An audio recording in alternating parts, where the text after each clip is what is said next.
अस्सलाम वालेकुम स्टूडेंट्स। पिछली वीडियोस में आप लोगों को बेटा एसिड बेस और साल्ट्स के बारे में जो थ्योरीज थी वो हम लोगों ने डिस्कस की, जिनमें आर्हेनियस थ्योरी, लॉरी ब्राउनस्टेड कॉन्सेप्ट, ये आप लोगों ने डिस्कस किया। आज आप लोग properties of acids and bases के बारे में डिस्कस करेंगे। सबसे पहले आप लोग एसिड्स की प्रॉपर्टीज़ में रिएक्शन देखेंगे, जिसमें आप लोग रिएक्शन करवाएंगे मेटल्स का एसिड्स के साथ। याद रखें, मेटल्स जब भी एसिड्स के साथ रिएक्शन करते हैं, मेटल में कौन सी चीज़ें शामिल हैं? मेटल में कॉपर, मैग्नीशियम, ठीक है, गोल्ड, सिल्वर, यानी सारे के सारे जो इलेक्ट्रो पॉजिटिव एलिमेंट हैं जिनके ऊपर पॉजिटिव चार्ज आ जाता है, वो सारे के सारे मेटल्स में शामिल है। मैग्नीशियम जब सल्फ्यूरिक एसिड के साथ रिएक्शन करेगा तो मैग्नीशियम के ऊपर पॉजिटिव चार्ज होगा।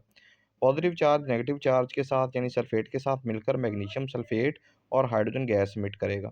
इसी तरीके से कॉपर सल्फेट के साथ रिएक्ट करके कॉपर सल्फेट बनाएगा और साथ हाइड्रोजन गैस एलेबोरेट होगी, हाइड्रोजन गैस खारिज होगी। पोटाशियम का और सोडियम का रिएक्शन जो होता है वो विगोरियस होता है, बड़ा स्पीडीली रिएक्शन करेगा और साथ हाइड्रोजन गैस एमिट होगी।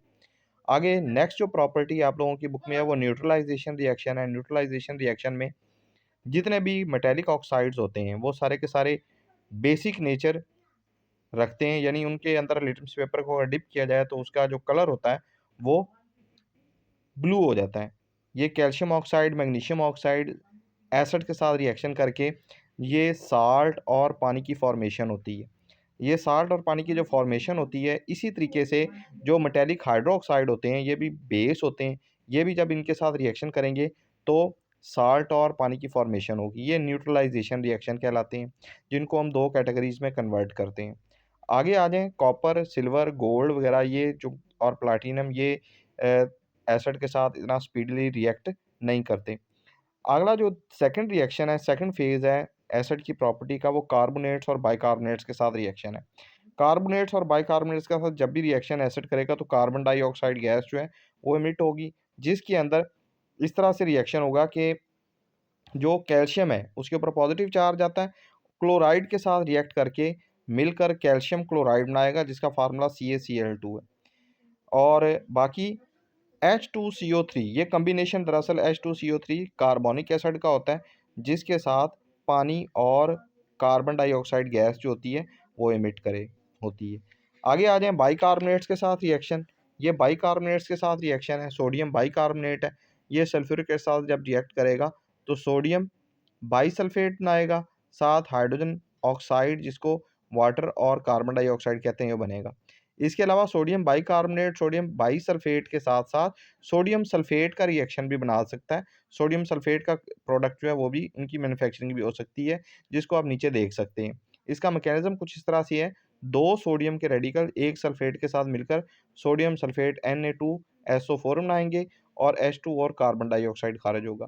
यहाँ पर ये जो ऊपर यहाँ पर जो चीज़ कोएफ़िशिएंट के साथ 2 लगाया जाता है और यहाँ पर जो 2 लगाया जाता है, दरअसल इसका केमिकल फार्मूला नहीं होता पानी का, ये दरअसल इक्वेशन को बैलेंस करने के लिए लगाया जाता है। प्रीवियस क्लासेस में आप लोग पढ़ चुके होंगे। आगे हम आते हैं प्रॉपर्टीज़ ऑफ बेसिस के बाद। प्रॉपर्टीज़ ऑफ बेसिस में सबसे पहली प्रॉपर्टी इसकी न्यूट्रलाइजेशन की है। सोडियम हाइड्रॉक्साइड, कैल्शियम हाइड्रॉक्साइड या सोडियम ऑक्साइड और कैल्शियम ऑक्साइड, ये भी दरअसल बेस ही होते हैं जो कि एसिड के साथ रिएक्ट करके साल्ट और पानी की फॉर्मेशन होती है। उस उसके बाद अमोनियम साल्ट का रिएक्शन है। अमोनियम साल्ट में अमोनियम क्लोराइड या अमोनियम नाइट्रेट, ये अमोनियम के दोनों साल्ट्स हैं जो कि बेस के साथ रिएक्शन करके अमोनिया गैस और पानी की फॉर्मेशन करते हैं, साथ उसका रिस्पेक्टिव साल्ट जो है ये बनता है, ठीक है।